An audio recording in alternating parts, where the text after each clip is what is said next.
weather radio's warning device. During potentially dangerous weather situations, specially built receivers are automatically activated to warn of impending hazards.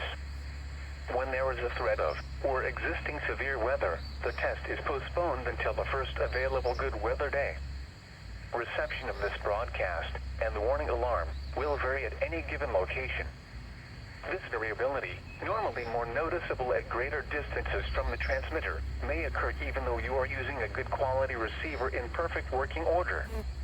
The warning alarm will be activated for warnings in selected watches affecting locations in portions of West Kentucky, Southeast Missouri, Southern Illinois, Southwest Indiana, and Northwest Tennessee. This concludes this test of NOAA Weather Radio's warning device. We now return to our regular programming.